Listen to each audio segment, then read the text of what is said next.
Look at that shade. So ganda. Oh my god! Ang bango na. Gusto ko mga mababang, I'm not sure how you're gonna use this hair.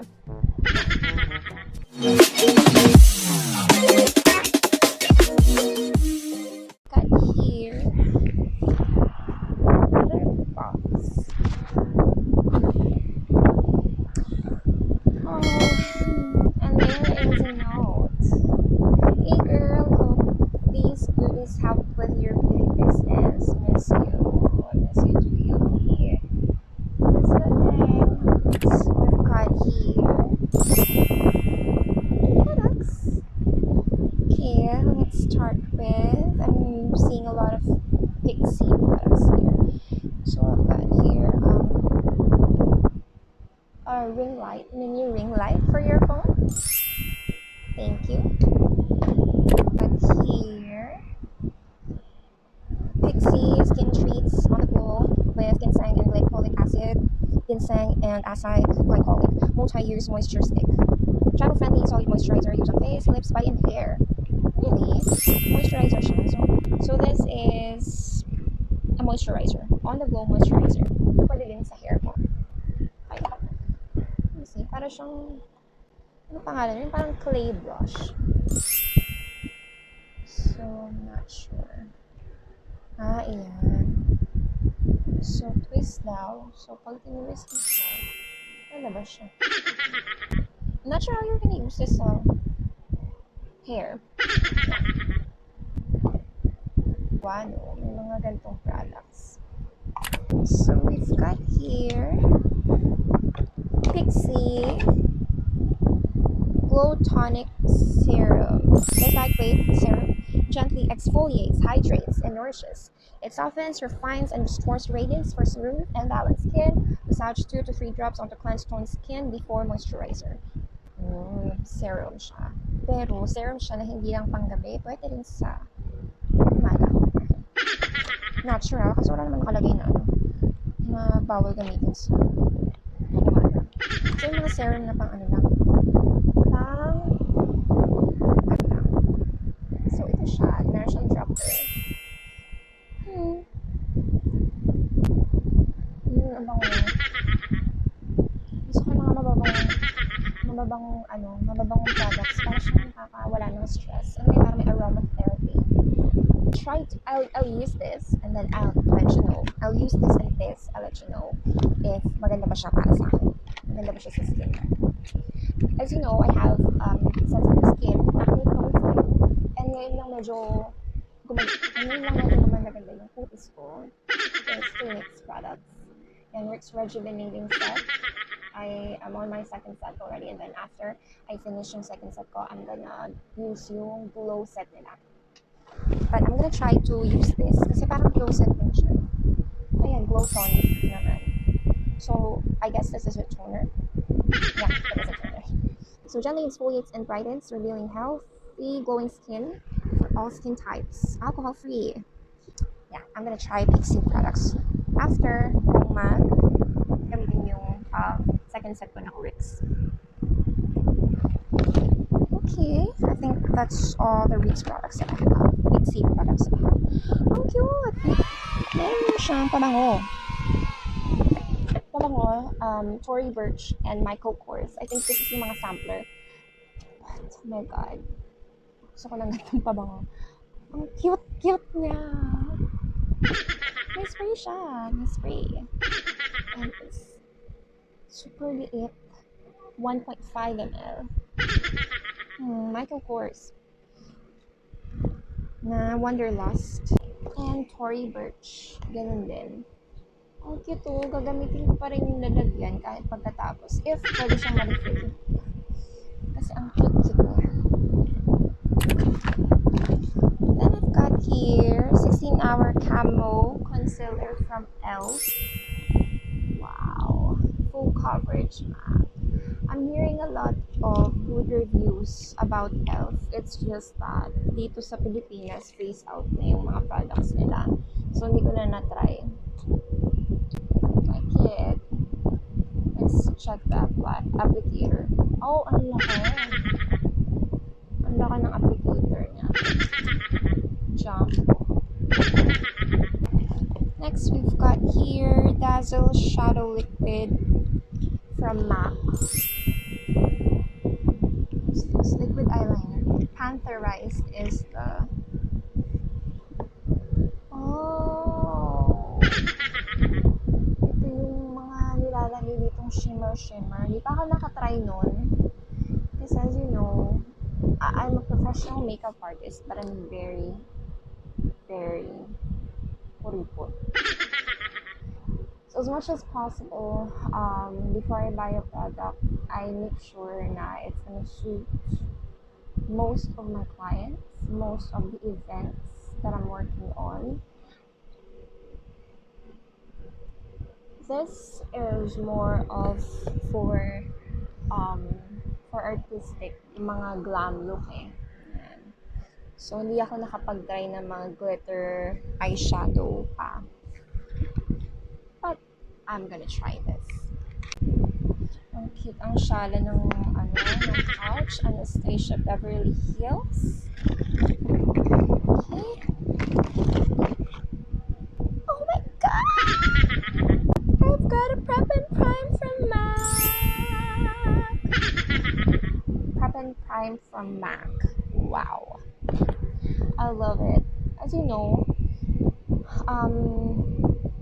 hindi ka lang dapat nag-invest sa eyeshadow foundation. Prepping your skin is much important than actually applying makeup on your face. Kasi, pag maganda yung pag-prep mo ng skin mo, tatagal yung makeup mo. So, yung tagal yung makeup mo, yung anti-hulas, it all goes down kung anong prep products ang ginamit mo sa face mo. And I haven't used this yet, but I'm gonna let you know. I'm gonna try to test it. Thank you so much for the Prep and Prime from MAC. Anastasia Brow is sample ng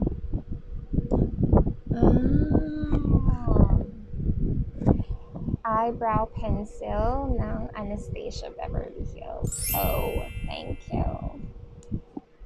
Ang cute-cute ng mga tester nila. Love it! Dalawa siyang brow pencil. Then I've got your Clinique Moisture Surge 72-hour auto-replenishing hydrator. Mini size hydrator. So, yan yung para sa mga dry skin. May mga dry skin. Yan. Dapat before you apply makeup, you have a hydrator first. Shala, Anastasia Beverly Hills na lipstick. You know, unless it's a very good product na walang ibang brand na makakapantay sa ganda ng product na yun. At mahal siya. I'm not gonna buy it. Except yung wala talagang ibang brand na makakapantay sa ganda ng product na yun. So, I'm not sure, diba? Anastasia Beverly Hills, thank you so much, girl, for giving me this. Oh my god. Ay, hindi pala siya lipstick. Forgive me, this is not a lipstick, but it looks like a lipstick. This is a banana stick. So, what is a banana stick? Ito yung nilalagay dito sa under eyes. Yan, pang-highlight. Banana. So, we've got banana powder. This is a banana stick contour. Cutie! Shiseido. No. Tama ba yung pronunciation ko? Shiseido. What is this? Baka mapahiya na naman tayo. Powder lipstick. Yan. Ang cute naman niya. see. Oh, this is in pink. I want to try this. Yeah, I want to try it. We try this. Oh my god. I love it. I love it. It's not malagyan, which is what I really like about it. Oh, that shade. Suits me well, no? Then you've got some blush here. I'm gonna put some blush here and then it has a look of a matte lipstick. It has an illusion of a matte lipstick, but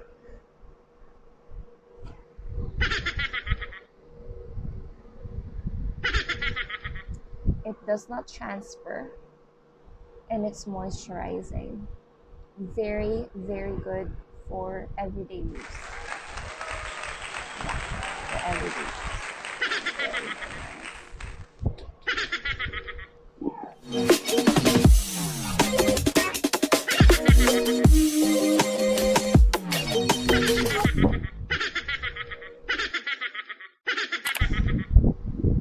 Anastasia Beverly Hills lip gloss. Oh my god, girl. Okay, this set already. It's a lip gloss. I don't want to ruin this. So this is more of an oval applicator.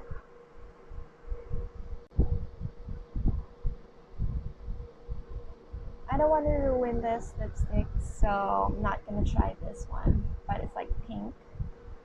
I'm gonna try this another time. Gamitin ko siya sa ibang look.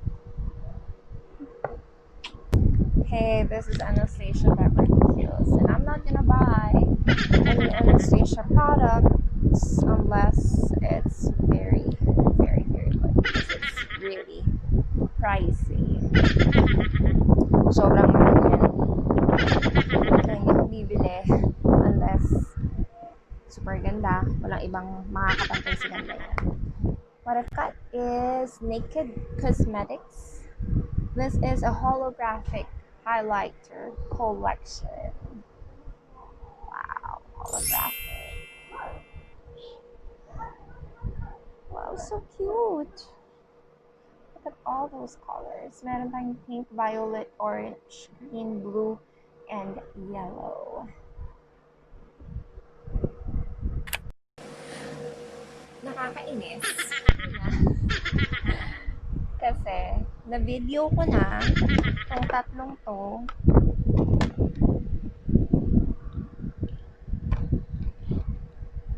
And hindi naka-on yung mic. Kaya narinig. Nakakatawa. Nakakainis.